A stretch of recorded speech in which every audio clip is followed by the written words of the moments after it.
Glória a Deus. Nós vamos passar ao Ministério da Palavra. Eu quero convidar você a abrir sua Bíblia, por gentileza, no Evangelho de Mateus e no capítulo 17. Nós vamos ler dos versículos 1 até o 9. Enquanto você abre o texto, queria fazer menção da presença do pastor Luiz e a Miriam de Santarém, da Pastor de Santarém, que estão acompanhados de um casal, são amigos preciosos e a gente fica muito feliz de ter a visita de vocês. Mateus 17, de 1 a 9, eu vou ler na Nova Almeida atualizada, mas qualquer que for a sua versão, me acompanhe por gentileza.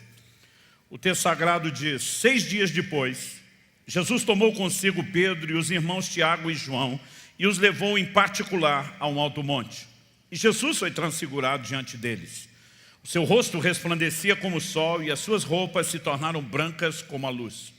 E eis que lhes apareceram Moisés e Elias falando com Jesus. Então Pedro, tomando a palavra, disse a Jesus: Senhor, bom é estarmos aqui. Se o Senhor quiser, farei aqui 3 tendas, uma para o Senhor, outra para Moisés e outra para Elias. Falava ele ainda, quando a nuvem luminosa os envolveu. E eis, vindo da nuvem, uma voz que dizia: Este é meu filho amado, em quem me agrado. Escutem o que ele disse. Ao ouvirem aquela voz, os discípulos caíram de bruços, tomados de grande medo. Jesus aproximou-se e tocou neles, dizendo: Levantem-se e não tenham medo. Então eles, levantando os olhos, não viram mais ninguém a não ser Jesus. Eu gostaria, por gentileza, você repetisse essa frase comigo. Diga: não viram mais ninguém a não ser Jesus. Só mais uma vez: não viram mais ninguém a não ser Jesus. Verso 9 conclui dizendo: ao descerem do monte, Jesus lhes ordenou: não contem a ninguém o que vocês viram, até que o Filho do Homem ressuscite dentre os mortos. Pai, nós declaramos nossa confiança e dependência no Senhor. Oramos que o Senhor nos permita ir além de arrazoar no nível humano e intelectual. Pai, nós precisamos do entendimento e da aplicação prática da Tua Palavra e nós oramos pela ação sobrenatural do Teu Espírito. Nós cremos e reconhecemos que a Tua Palavra é como espada afiada de 2 gumes, que penetra até a divisão de alma e espírito, juntas e medulas, e como está escrito, é apta para discernir os intentos do coração. Nós oramos que a Tua Palavra alcance não apenas a mente, que ela exponha a nossa condição, enquanto nos guia a aplicação dos princípios que também nos serão revelados. Nós oramos em nome de Jesus, agradecendo tudo aquilo que o Senhor fará, aqui, agora e depois desse culto, em nome de Jesus. Amém. Bom, eu quero tomar esse texto conhecido, esse episódio conhecido como a transfiguração de Jesus, e chamar a sua atenção para alguns princípios bíblicos que eu creio não só merecem a classificação de importantes, mas eu diria até de fundamentais. Qual era o propósito dessa experiência? Eu não vou nem chamar só de visão. Foi uma experiência que 3 dos apóstolos tiveram. O texto nos fala que Pedro e os 2 irmãos, os chamados filhos de Zebedeu, a quem Jesus apelidou de Boanerges, Tiago e João, os 3 o acompanham para esse momento de oração no monte, como outro evangelho dá o detalhe, e é ali que Jesus se transfigura diante dele. A palavra traduzida aqui, transfigurado, significa transformado. Que transformação foi essa? A Bíblia diz: seu rosto resplandecia como o sol e as suas roupas se tornaram brancas como a luz.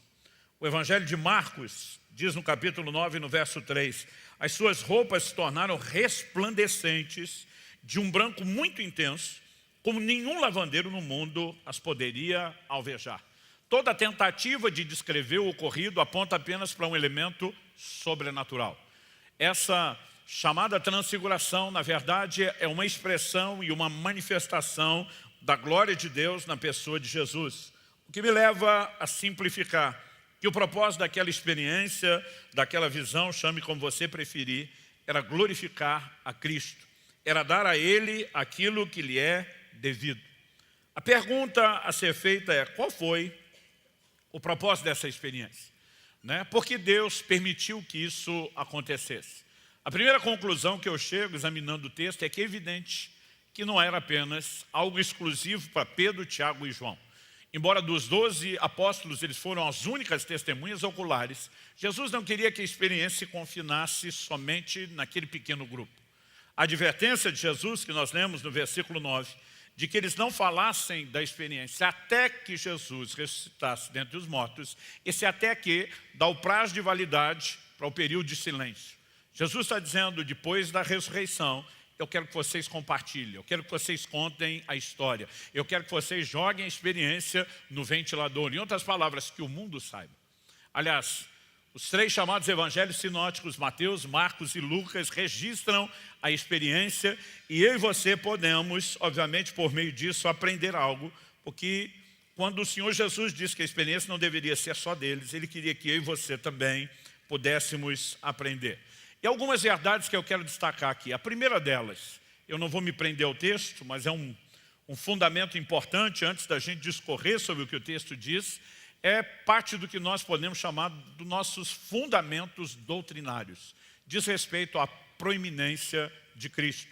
O Evangelho vem ganhando cada vez mais uma expressão antropocêntrica. Isso significa que o homem tem ocupado o centro.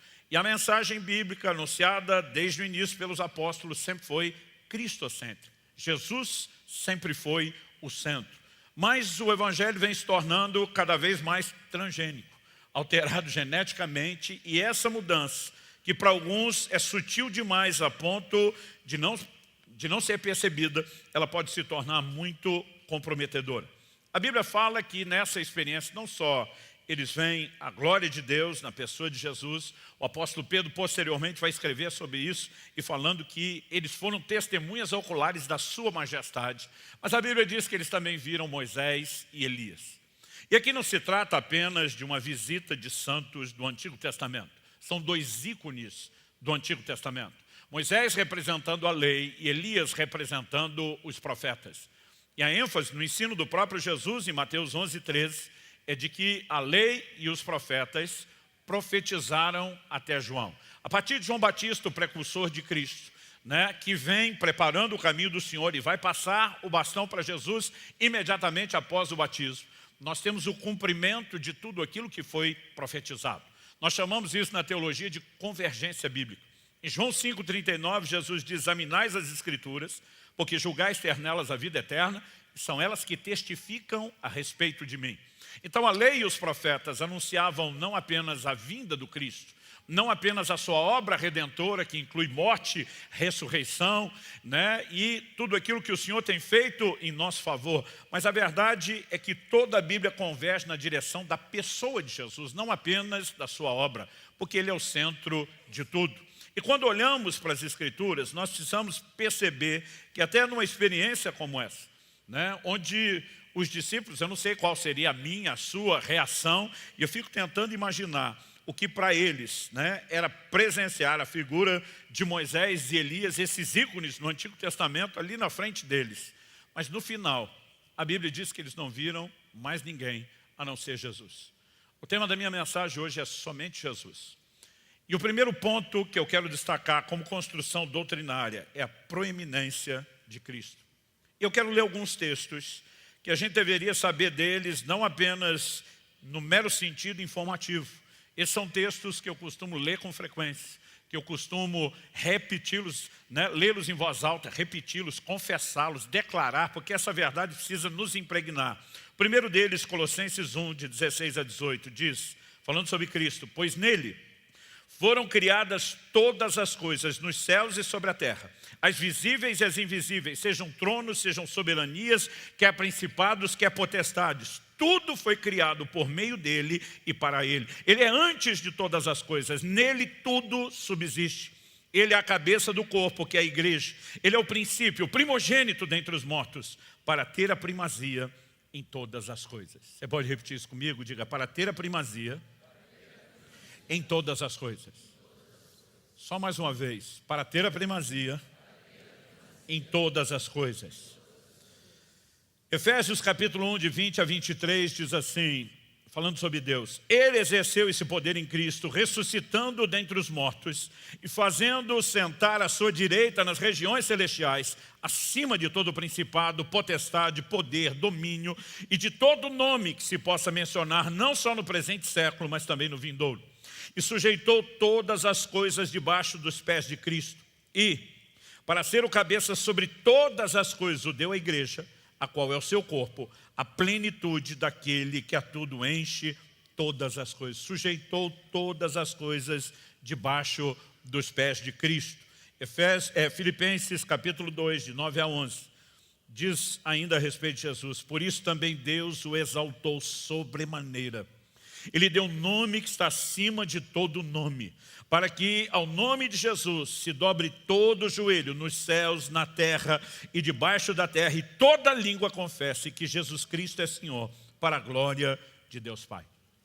Ao longo das Escrituras nós vamos entender que tudo é dele, por meio dele e para ele, que nele tudo subsiste.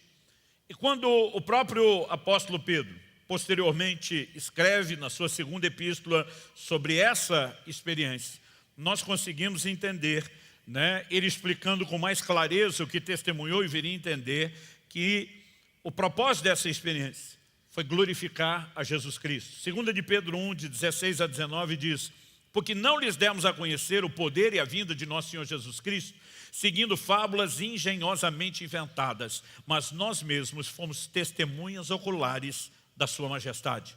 Porque ele recebeu honra e glória da parte de Deus Pai, quando pela suprema glória lhe foi enviada a seguinte voz: este é meu Filho amado, em quem me agrado. Ora, nós ouvimos essa voz vinda do céu, quando estávamos com ele no Monte Santo. Assim, temos ainda mais segura a palavra profética, e vocês fazem bem em dar atenção a ela, como uma luz que brilha em lugar escuro, até que o dia clareie e a estrela da alva nasça no coração de vocês. Ele recebeu honra e glória da parte de Deus Pai.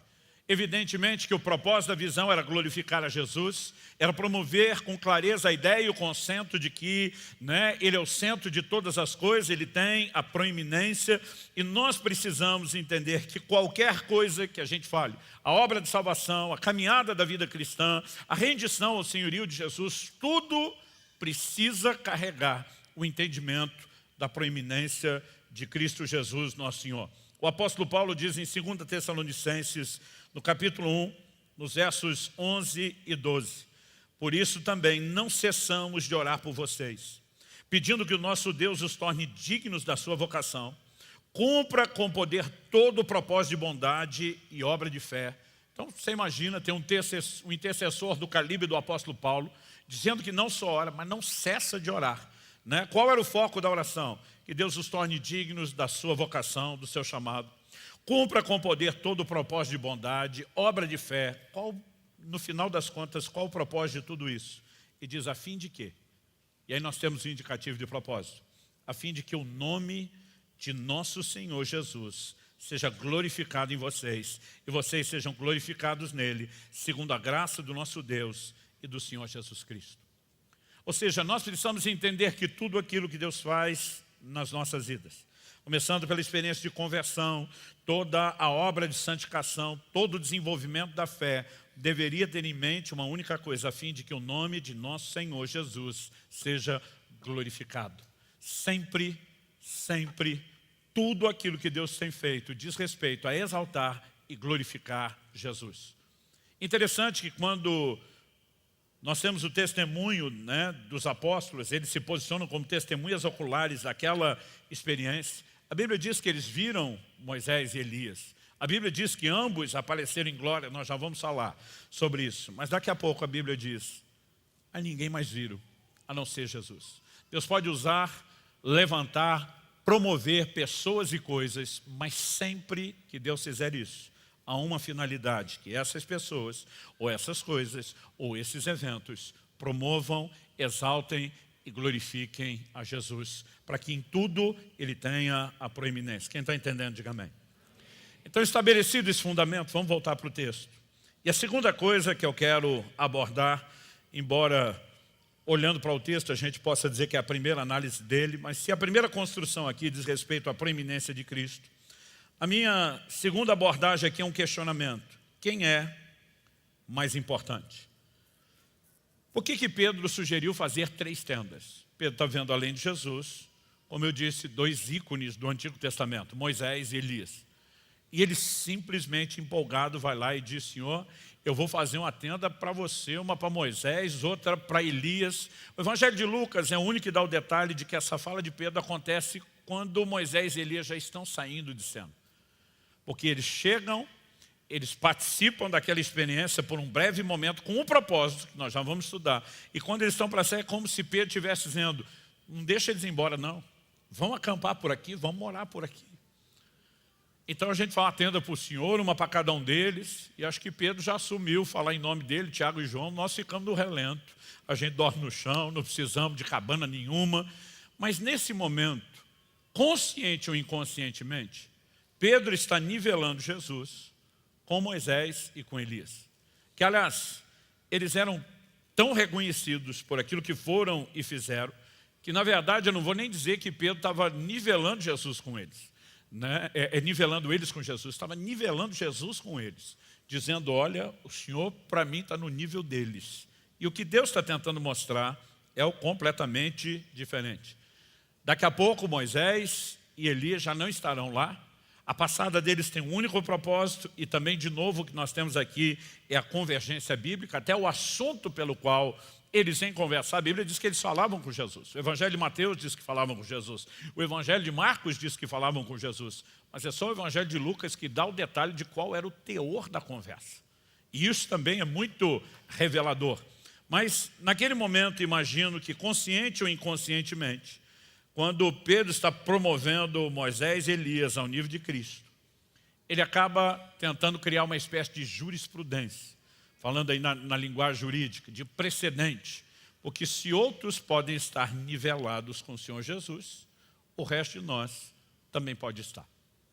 E quer queira, quer não, eu e você precisamos entender que estamos num processo de transformação. Inicia-se com a conversão, mas evidentemente nós sabemos, né, conhecemos nossas imperfeições, que nenhum de nós foi completamente transformado na conversão. Um processo deu início.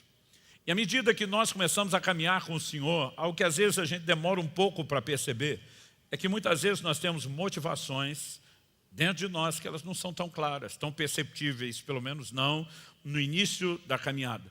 E muitos de nós acabamos, às vezes, seja na própria vida cristã, no exercício do ministério, em vários aspectos do que nós chamamos a expressão da nossa fé, acabamos muitas vezes, até inconscientemente, procurando muita promoção pessoal.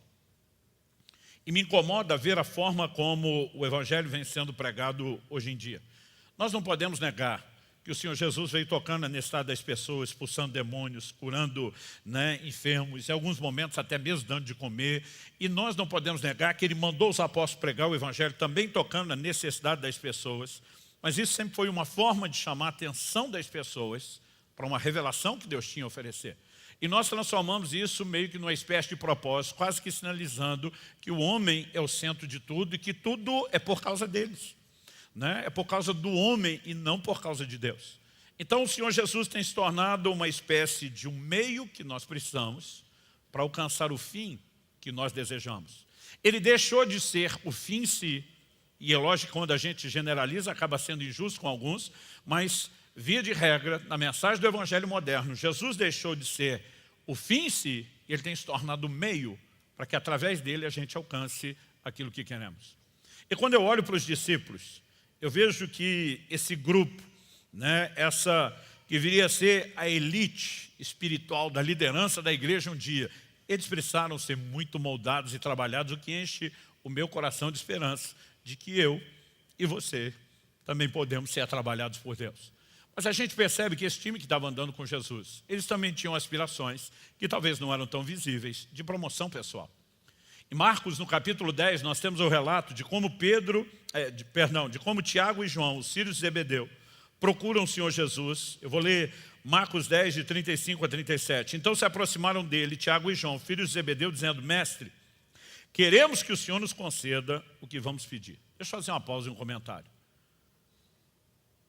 Normalmente, quando alguém chega e diz: olha, eu vou te pedir alguma coisa, mas eu não quero que você diga não, eu quero que você me atenda, e tenta garantir antes de pedir eu já levanto dentro de mim uma bandeira vermelha, um alerta. De tipo, o que é que tem aí que antes de apresentar o pedido e antes de que eu possa julgá-lo, ele quer me convencer primeiro a concordar com ele. E os dois chegam para Jesus e dizem, olha, nós queremos que o Senhor conceda o que vamos pedir. Jesus lhes perguntou, o que querem que eles façam? Eles responderam, coisa simples. Permite-nos que na sua glória nos assentemos um à sua direita e outro à sua esquerda.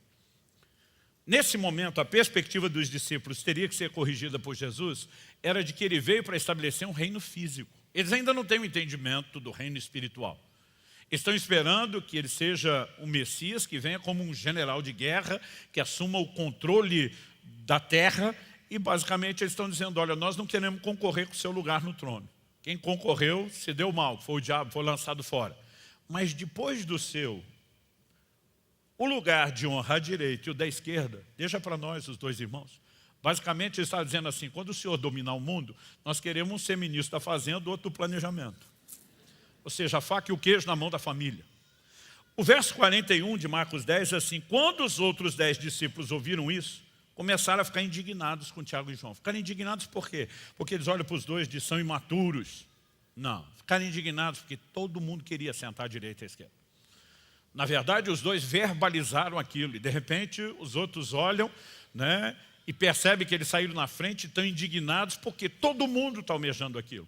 Então assim, eu e você não podemos imaginar que quando alguém que se converteu e é criança na fé, que ele venha com aspirações 100% puras e inocentes. Nós nem percebemos algumas dessas coisas.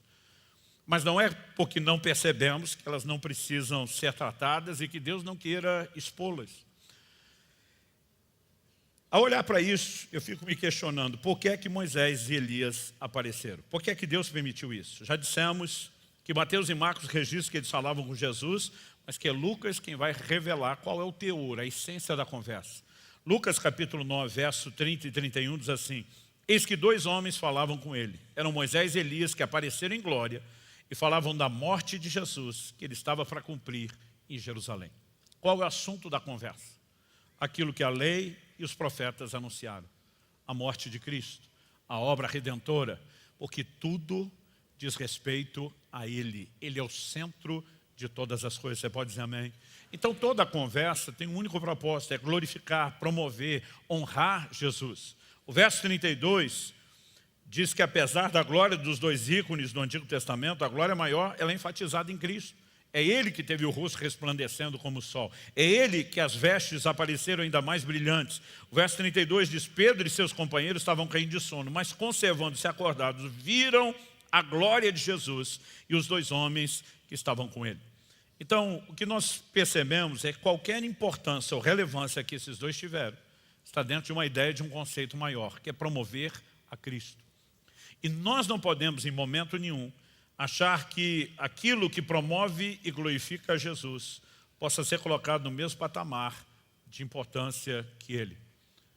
Nós somos parte de um ambiente carismático, pentecostal, que acredita na ênfase dos dons, mas às vezes alguns exageram na perspectiva dos dons.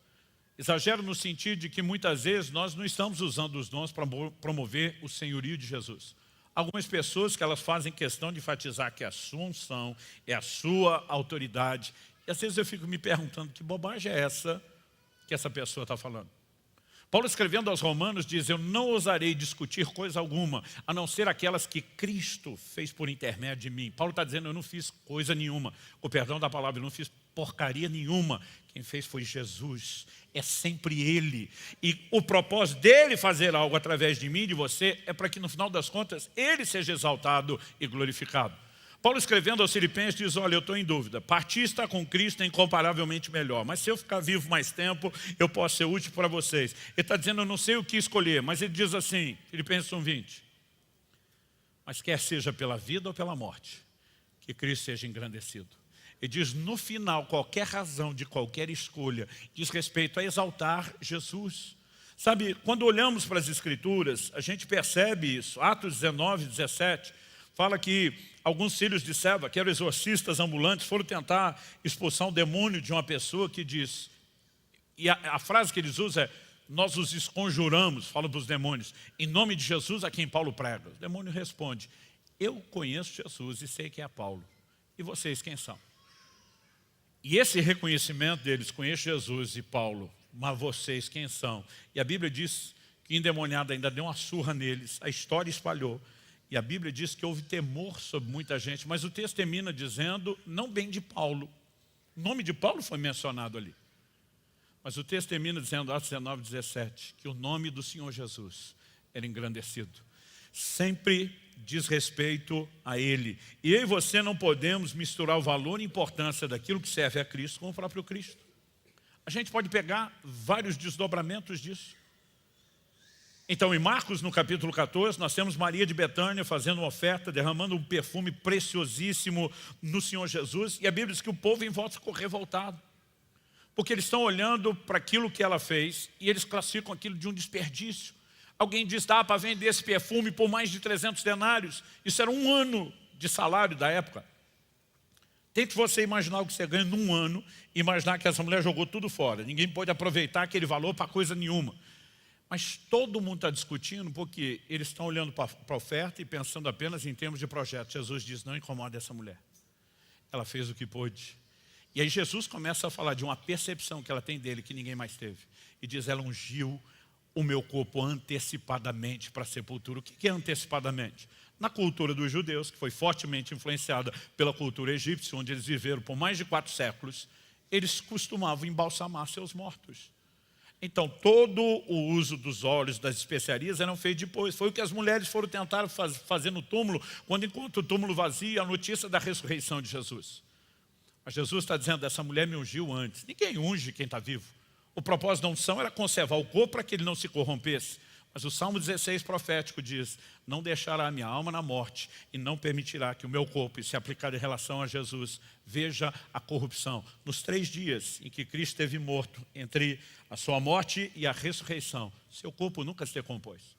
Diferente de Lázaro, que com 4 dias cheirava mal, o corpo de Jesus nunca decompôs. O que essa mulher tem é um entendimento, uma percepção espiritual que ninguém teve. E ao derramar o óleo sobre o corpo de Jesus, ela está dizendo a unção real do Espírito Santo te envolverá, te protegerá. E Jesus está dizendo, ei, vocês estão brigando com ela por quê? Ela foi a única que me enxergou. Até na hora de ofertarmos, eu e você precisamos parar de pensar em projeto e entender a pessoa. Tudo diz respeito a Ele. Você consegue imaginar se eu e você entendemos de fato quem é mais importante e vivemos a vida cristã nessa perspectiva? Paulo escreve aos Coríntios, ele pergunta, vai um irmão a juízo contra outro irmão e isso perante incrédulos? Ele diz, que testemunho é esse? Aí a pergunta dele é, por que é que você não sofre o dano? Por que é que você não sofre a perda? O que ele está dizendo? Se o Senhor Jesus fosse mais importante do que você mesmo, em vez de lutar apenas pelos seus direitos, você estaria um pouco mais preocupado com o nome dele, que você está bagunçando com esse seu mau testemunho. Você consegue imaginar o que seria uma vida guiada pelo entendimento de que ele é mais importante? Eu olho para algumas pessoas e me assusta quando isso começa a atingir o patamar dos líderes, são os primeiros a dar exemplo. E de repente diz, não quero mais saber do casamento, porque eu tenho direito de ser feliz. Eu digo, criatura, em primeiro lugar, se você viver o plano de Deus, você pode fazer isso funcionar. Mas mesmo se fosse para viver sem funcionar, não valeria a pena, por causa da glória do nome dele, você simplesmente baixar a cabeça e dizer, eu não vou lutar por coisa nenhuma, a não ser para viver os princípios dele. A maioria de todo estrago, de toda a tragédia que nós vivemos, é aquela mesma velha e antiga tentativa do Éden, de independência. Eu quero ser feliz do meu jeito, eu quero alcançar a realização do meu jeito. Deus com certeza não me deu acesso a tudo que é bom e eu vou descobrir uma forma de fazer isso sem Ele. Se isso tem sido a receita para a ruína, por que é que a gente insiste em repeti-lo?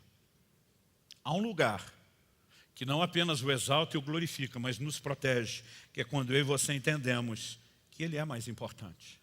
Quem está entendendo, diga amém. A maioria de nós está tentando achar no Evangelho algum tipo de lucro que justifique a gente permanecer fiel. Então, se ele não fizer o que eu quero, se ele não fizer o que eu gosto, se ele não fizer o que eu preciso, a gente trata Deus da mesma forma que a mulher de Jó. Amaldiçoa esse seu Deus e morre. Ou ele dá o que a gente quer, ou a gente descarta ele. Mas a percepção de importância, ela muda completamente as coisas. A semana eu estava falando desse assunto numa conferência para pastores.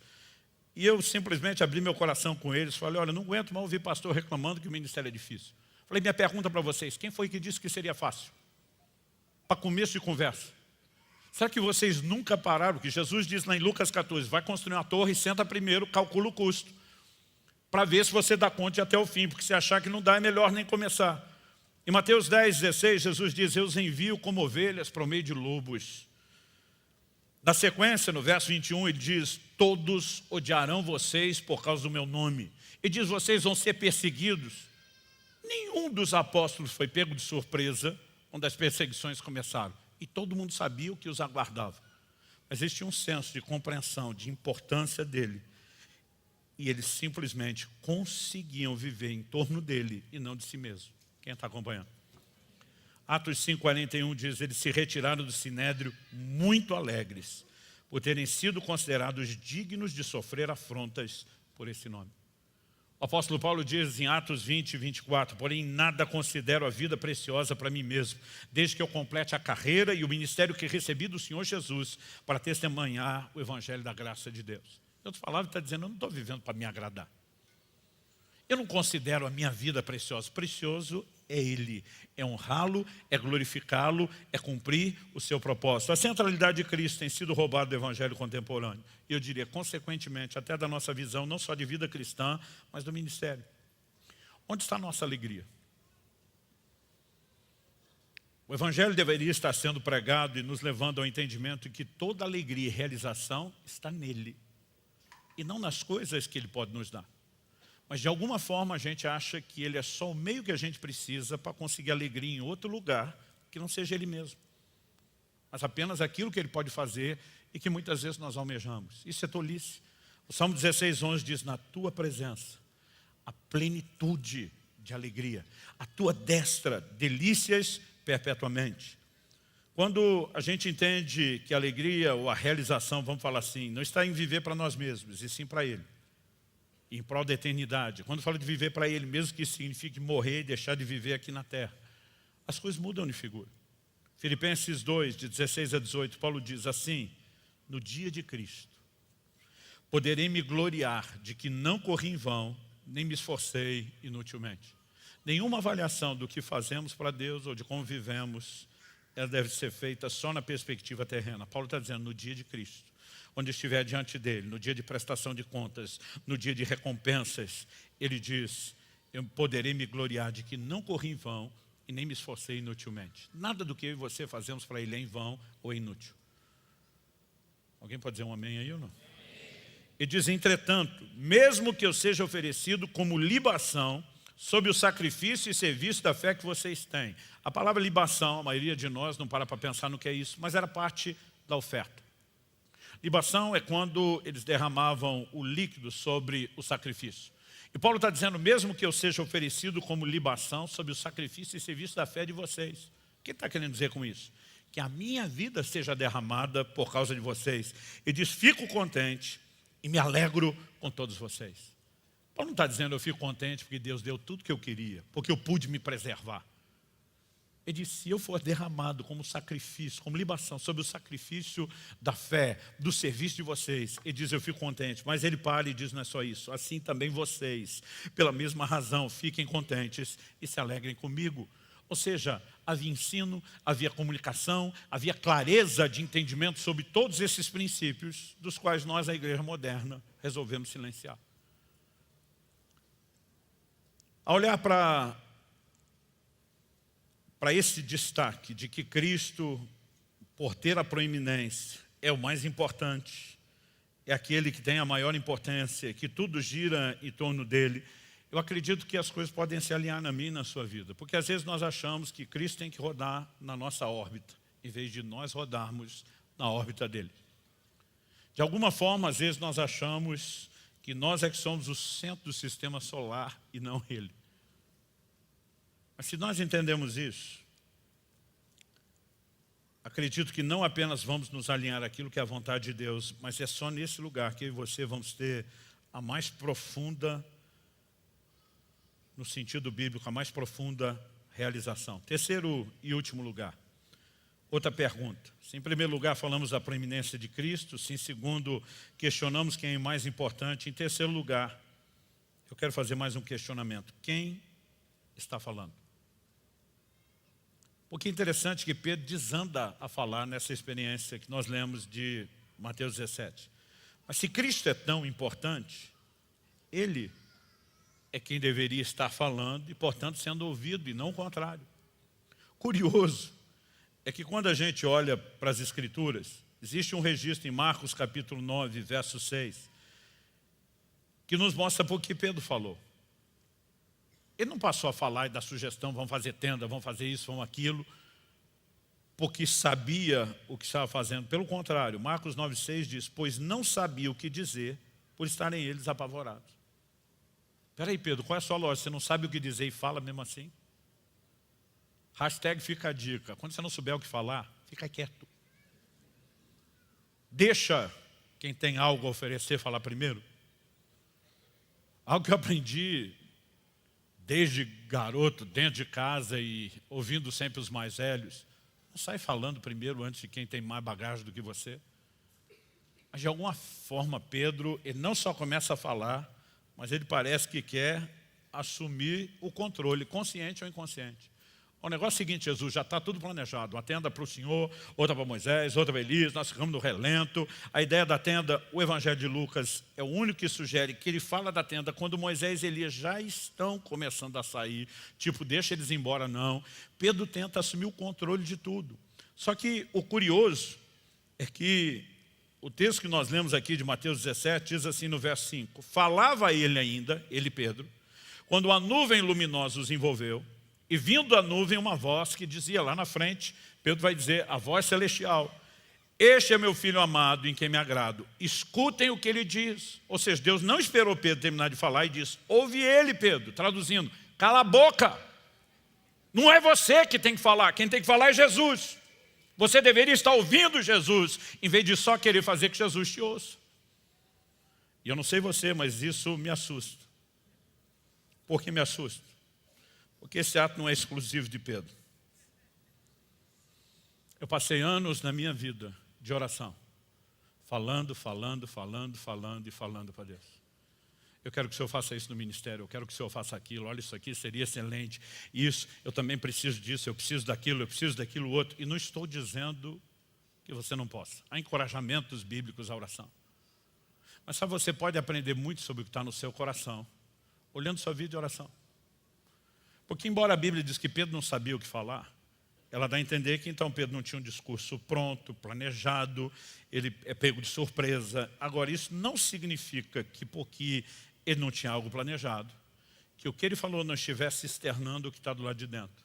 Porque em Mateus 12:34 a Bíblia diz que a boca fala do que está cheio o coração. Então, simplesmente, algo começa a transbordar de dentro dele. E sabe, eu fico me perguntando, quem tem a consciência de que Jesus é tão importante, não deveria simplesmente considerar a possibilidade de o que é que o Senhor tem a dizer, em vez de só ficar falando? Mas será que, enquanto a gente está olhando para o Pedro e dizendo, bem estúpido isso da sua parte, a gente não está ao mesmo tempo denunciando a nossa própria atitude? A gente acaba desenvolvendo uma ideia incompleta, uma definição incompleta de oração. Na cabeça da maioria dos crentes, ou de muitos crentes, porque eu não vou dizer a maioria, porque a maioria nem ora. Mas na vida daqueles que oram, muita gente acaba imaginando que a oração é algo mais ou menos assim. Oração é o meio através do qual eu consigo de Deus tudo aquilo que eu quero. Isso pode ser parte da verdade sobre a oração, mas está longe de ser a definição completa ou absoluta. Porque o que a gente aprende com Jesus no Getsemane é o inverso. Oração também deveria ser, em contrapartida, o meio através do qual Deus consegue de nós aquilo que Ele quer. Não é o que nós vemos com Jesus? Quando no Getsemane, a Bíblia diz que Ele se põe de joelhos, o que para mim fala de um ato de rendição, e diz, seja feita não a minha vontade, mas a sua. Ele está dizendo, eu não vim pleitear o que eu quero. Ele diz, quero ser honesto sobre o que eu sinto. Se for possível, passa de mim esse cálice. Muita gente me pergunta, pastor, o que o senhor acha que significa passa de mim esse cálice? Eu digo, na Bíblia a ideia de cálice é sofrimento. Mas o livro de Hebreus é que explica com clareza isso. Hebreus capítulo 5, de 7 a 9, diz, ele, Jesus, nos dias da sua carne, tendo oferecido com forte clamor e lágrimas. Você acha que essas lágrimas e esse choro vêm de onde? Orações e súplicas a quem o podia livrar da morte. Então a releitura de Hebreus sobre o episódio do Getsemane é que Jesus está orando àquele que o pode livrar da morte com lágrimas. Traduzindo, enquanto homem, ciente do que lhe aguarda. Aliás, a própria conversa de Moisés e Elias é sobre aquilo que o aguardava. O Senhor Jesus, enquanto homem, está apavorado.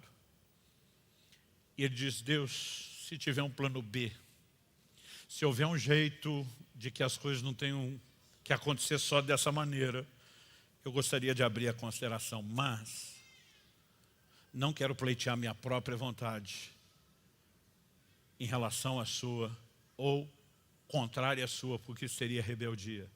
Seja feita a sua vontade. Eu venho abrir meu coração, mas eu venho no espírito de submissão, de sujeição. E a Bíblia diz que ele aprendeu a obediência pelas coisas que sofreu. Não significa que ele aprendeu obediência no sentido de que não sabia nada. Filipenses 2 explica isso quando diz ele foi obediente até a morte.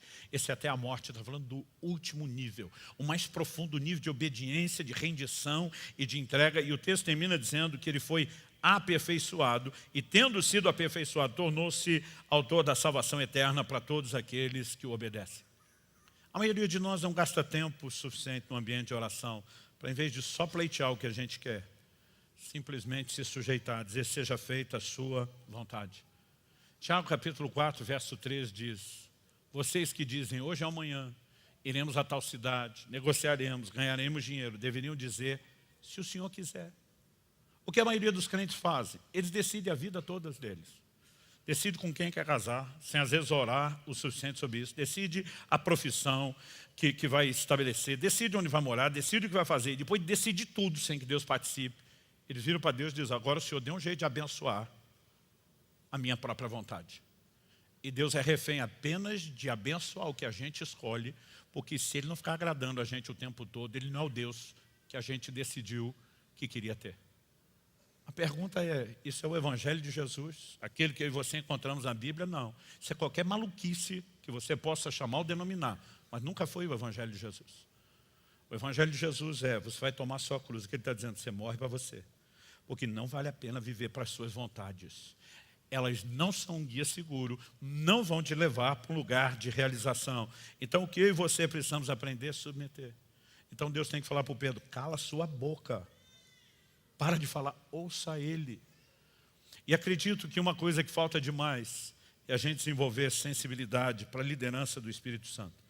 Ontem nós falamos para Deus em oração tudo o que a gente sonhou, tudo que a gente desejou dele para a nossa vida, para o ministério, né? Mas simplesmente nós não o ouvimos. A pergunta a ser feita é, o que o Senhor planejou para a sua vida? O que é que você ouviu dele a respeito disso? Deus disse para Moisés, cuida de fazer conforme o modelo que te foi mostrado no monte. Deus está dizendo, eu tenho uma planta, é melhor você segui-lo. Paulo, diante do rei Agripa, diz em Atos 26, 19, eu não fui desobediente à visão celestial. Sabe o que ele está dizendo? Eu estou seguindo os parâmetros dele. Eu vivo em obediência ao plano e à vontade dele. E essa é a única forma de você sermos bem-sucedidos. Essa visão que Jesus diz, não é hora de contar. Até porque eu acredito que nem Pedro tinha digerido ela com clareza. Chegaria um momento onde, de fato, ela produziria resultado na vida deles e ela deveria ser transportada. Pedro depois vai dizer, nós temos ainda mais segura a palavra profética, que vocês fazem bem em dar atenção a ela, como uma luz que brilha em lugar escuro, até que o dia clareie e a estrela d'alva nasça no coração de vocês. E diz, a clareza de compreensão da voz de Deus se torna um guia seguro, se torna aquilo que te ilumina em meio às trevas. Eu creio que é por isso que o salmista diz, lá no Salmo 119, 105, lâmpada para os meus pés é a tua palavra, luz para o meu caminho, à disposição de dizer, eu vou andar naquilo que o Senhor determinou, naquilo que o Senhor revelou, naquilo que o Senhor planejou. Eu quero concluir te fazendo algumas perguntas práticas. Será que entendemos? Estamos reconhecendo de modo prático a proeminência de Cristo. Que no final das contas Ele tem que ser engrandecido, seja pela vida ou pela morte. De que tudo não só é dele, no sentido de procedência e criação, mas além de ser por Ele, é para Ele. De que Ele é o centro de todas as coisas. Aliás, falando de centralidade, A próxima pergunta é, será que nossa visão e prática cristã reflete a centralidade de Nosso Senhor? Eu lembro quando era adolescente, um dia eu estava lendo Apocalipse 4:4, que diz que ao redor do trono onde Deus e o Cordeiro se assentam, João diz, eu vi 24 tronos. Eu li 24, inevitavelmente minha mente pensa 12 tribos de Israel, Antigo Testamento, 12 apóstolos no Novo, isso é a combinação da igreja de Antigo e Novo Testamento. Mas eu fico pensando, a Bíblia não está dizendo quem são esses 24. E não há nada que sugira, se por um lado os apóstolos têm um reconhecimento singular, a ponto da Bíblia falar dos nomes deles na cidade, por outro lado não há nada que garanta que foram os 12 patriarcas que mereceram esse trono. Mereceram, entre aspas, estou falando da minha leitura imatura. Eu fico pensando, será que tem alguma vaga em aberto para um desses 24 tronos? Eu estou naquele modo Tiago e João, será que eu consigo tirar algum lucro? Eu estou pensando, existe alguma possibilidade de um desses tronos ser meu? A Bíblia diz que nesses 24 tronos estavam os anciãos vestidos de branco com coroas nas suas cabeças. Eles não estão governando no nível dele, mas estão no lugar de proeminência. E eu me flagro simplesmente almejando um dos 24 tronos. Até que eu chego no versículo 10, que diz que os 24 anciãos descem do trono. A Bíblia diz que eles se prostram. E não apenas se prostram, eles tiram as suas coroas e depositam aos pés do Senhor Jesus. E naquela hora o Espírito Santo falou comigo, a única razão pela qual um trono e uma coroa pode ser dado a qualquer um, seja você ou qualquer outro, é quando se encontra nessas pessoas o entendimento de que o trono não é um lugar permanente, de que a coroa não tem nenhuma outra função, a não ser colocada aos pés dele. Aquilo na época eu senti que foi uma baita de uma correção, mas honestamente o entendimento disso começou a crescer, foi só com o tempo, porque maturidade não vem sem tempo. No entanto, não significa que só o tempo garanta que ela vai se manifestar. Eu e você precisamos de processos onde nós nos sujeitamos ao Senhor. E um questionamento a ser feito o tempo todo é, será que a nossa visão e prática cristã reflete não só a proeminência, mas a centralidade de nosso Senhor? Minha última pergunta, será que temos ouvido a Jesus? Ou nossa vida de oração, se é que você tem uma, é apenas sobre aquilo que você quer? O nosso contentamento no Senhor é só no estilo da mulher de Jó. Enquanto Ele der tudo que a gente quer e Ele for o meio que nós podemos usar para alcançar o fim que queremos, Ele é bem-vindo. Se alguma coisa não for desse jeito, eu me despeço dEle, eu desisto dEle, eu viro as costas para Ele e não só deixo de louvá-lo, eu o amaldiçoo. Porque ou Ele faz o que eu quero, ou Ele joga o meu jogo, ou Ele não é o Deus que eu estou procurando. Então a pergunta a ser feita é consciente ou inconscientemente? Que Deus você está procurando? Que Jesus você diz ser Senhor da sua vida? Eu não estou aqui para te apontar o dedo e nem para jogar pedra em você. Todos nós precisamos crescer até a estatura do varão perfeito.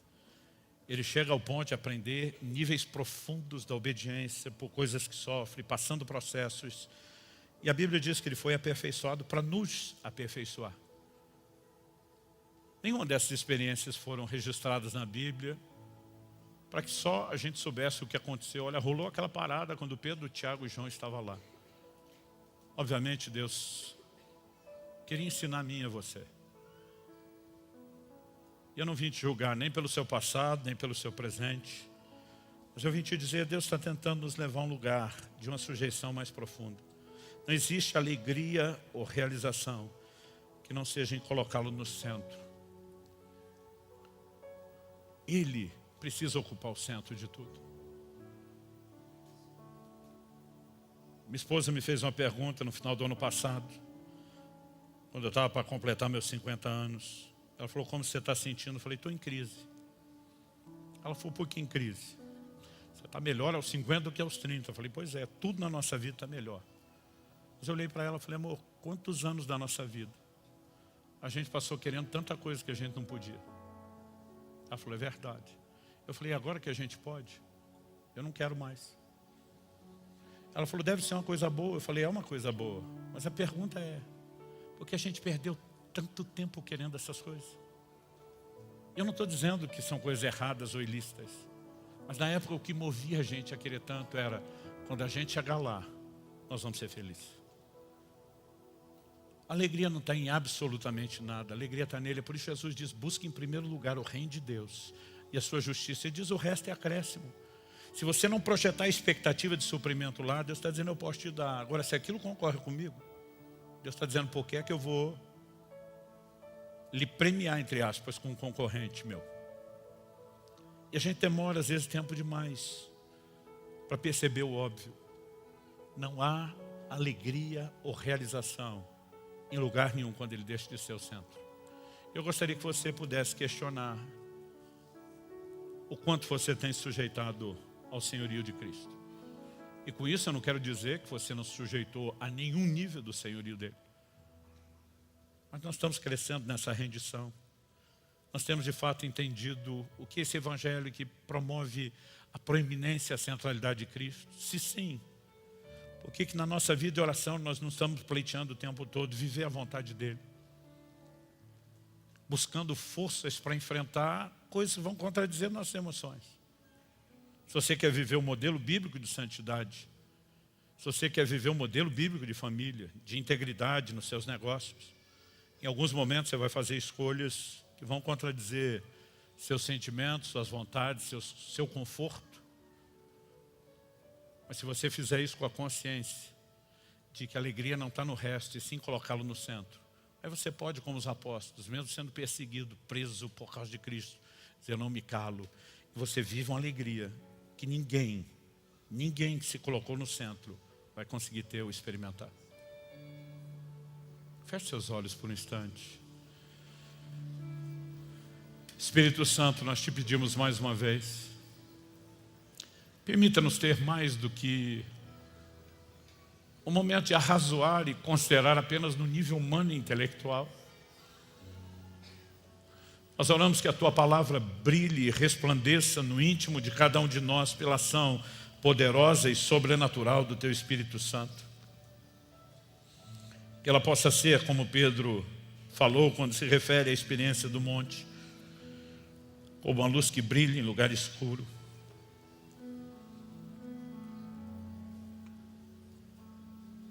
E nós te pedimos que mais do que apenas aqui e agora, a capacidade de perceber e entender algo que depois do culto acabará caindo no esquecimento. Nós oramos que o Teu Espírito não só use a Tua palavra, que é apta para discernir os intentos do coração, expondo o que de fato está dentro de nós. Mas nós oramos que aquilo que foi começado nesse lugar não termine no final dessa reunião. Que haja em nós sensibilidade para sermos conduzidos pelo Teu Espírito, não só em avaliação, mas em entrega, em rendição, em sujeição ao Senhor. Nós te agradecemos pela Tua palavra, que não só nos encoraja, mas também nos corrige, nos confronta, nos chama a um alinhamento que não é apenas de fé e da doutrina, mas de atitudes. E além de decidir e escolher rendição, nós sabemos o quanto precisamos da Tua graça e da ação do Teu Espírito em nós, para que isso não seja superficial e nem passageiro. E nós oramos por isso, em nome do Senhor Jesus.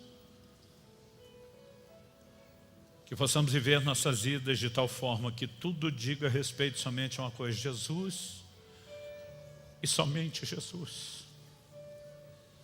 Cristo e somente Cristo.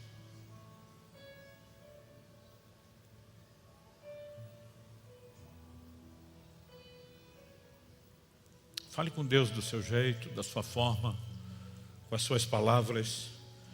Mas eu gostaria que você pudesse orar um pouco. Aproveitar esse momento, não só permitindo que Deus fale mais ao seu coração, mas que você possa também se render, se sujeitar a Ele, em nome de Jesus.